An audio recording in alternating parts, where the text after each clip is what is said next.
बुद्ध ने कहा, सबका हित करो। एक दिन एक व्यक्ति बुद्ध के पास पहुंचा। वह बहुत अधिक तनाव में था। अनेक प्रश्न उसके दिमाग में घूम घूम कर उसे परेशान कर रहे थे, जैसे आत्मा क्या है, आदमी मृत्यु के बाद कहाँ जाता है, सृष्टि का निर्माता कौन है, स्वर्ग नरक की अवधारणा कहाँ तक सच है और ईश्वर है या नहीं। उसे इन प्रश्नों के उत्तर नहीं मिल रहे थे। जब वह बुद्ध के पास पहुंचा तो उसने देखा कि बुद्ध को कई लोग घेर कर बैठे हैं। बुद्ध उन सभी के प्रश्नों व जिज्ञासाओं का समाधान अत्यंत सहज भाव से कर रहे हैं। काफी देर तक ये क्रम चलता रहा, किंतु बुद्ध धैर्यपूर्वक हर एक को संतुष्ट करते रहे। बेचारा व्यक्ति वहां का हाल देखकर परेशान हो गया। उसने सोचा कि इन्हें दुनियादारी के मामलों में पड़ने से क्या लाभ, अपना भगवत भजन करें और बुनियादी समस्याओं से ग्रस्त इन लोगों को भगाएं। किंतु बुद्ध का व्यवहार देखकर तो ऐसा लग रहा था मानो इन लोगों का दुख उनका अपना दुख है। आखिर उस व्यक्ति ने पूछ ही लिया, महाराज आपको इन सांसारिक बातों से क्या लेना देना। बुद्ध बोले, मैं ज्ञानी नहीं हूँ और इंसान हूँ। वैसे भी वह ज्ञान किस काम का जो इतना घमंडी और आत्मकेंद्रित हो कि अपने अतिरिक्त दूसरे की चिंता ही न कर सके। ऐसा ज्ञान तो अज्ञान से भी बुरा है। बुद्ध की बातें सुनकर व्यक्ति की उलझन दूर हो गई। उस दिन से उसकी सोच व आचरण दोनों बदल गए। कथा का सार यह है कि ज्ञान तभी सार्थक होता है जब वह लोक कल्याण में संलग्न हो। सत्संग का महत्व समझाया। महात्मा बुद्ध एक गांव में ठहरे हुए थे। वे प्रतिदिन शाम को वहां पर सत्संग करते थे। भक्तों की भीड़ होती थी क्योंकि उनके प्रवचनों से जीवन को सही दिशा बोध प्राप्त होता था। बुद्ध की वाणी में गजब का जादू था। उनके शब्द श्रोता के दिल में उतर जाते थे। अंडस्को एक युवक प्रतिदिन बुद्ध का प्रवचन सुनता था।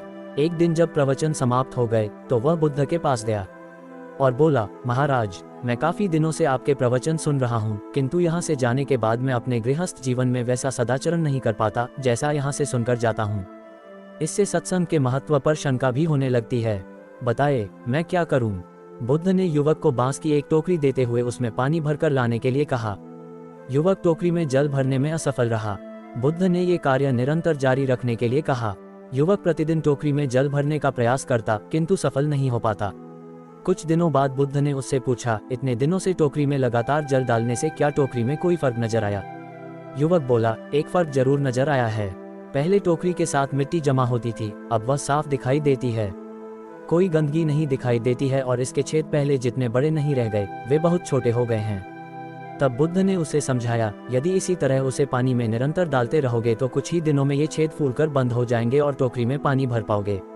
इसी प्रकार जो निरंतर सत्संग करते हैं उनका मन एक दिन अवश्य निर्मल हो जाता है। अवगुणों के छिद्र भरने लगते हैं और गुणों का जल भरने लगता है। युवक ने बुद्ध से अपनी समस्या का समाधान पा लिया।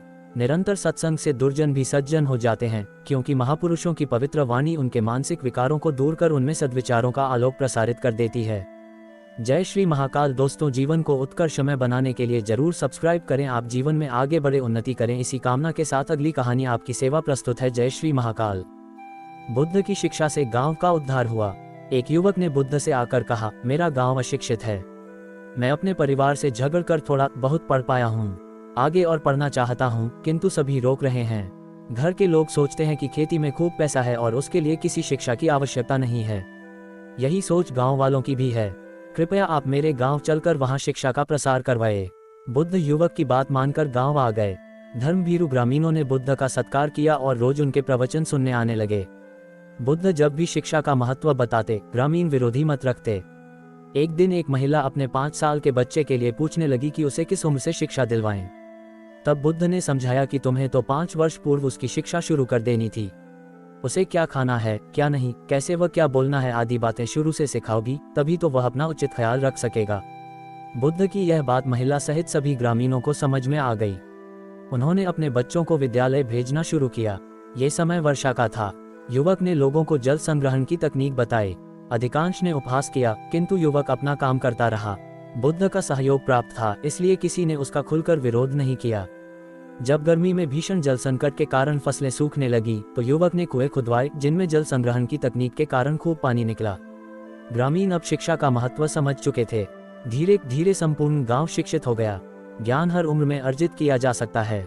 यही ज्ञान हमें जीवन में आने वाली समस्याओं के समाधान की राह सुझाता है। बुद्ध के ज्ञान से सेठ ने पाया सुख। धन्ना सेठ के पास 7 पुश्तों के पालन पोषण जितना धन था।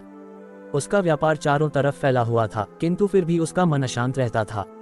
कभी धन की सुरक्षा की चिंता, तो कभी व्यापारिक प्रतिस्पर्धा में आगे निकलने का तनाव। चिंता और तनाव के कारण वह अस्वस्थ रहने लगा। उसके मित्र ने उसकी गिरती दशा देखी तो उसे बुद्ध के पास जाने की सलाह दी। सेठ बुद्ध के पास पहुंचा और अपनी समस्या बताई। बुद्ध ने उसे सांत्वना देते हुए कहा, तुम घबराओ मत, तुम्हारा कष्ट अवश्य दूर होगा, बस तुम यहाँ कुछ दिन रहकर प्रभु का ध्यान किया करो। बुद्ध के कहे अनुसार सेठ ने रोज ध्यान करना शुरू कर दिया, किंतु सेठ का मन ध्यान में नहीं लगा।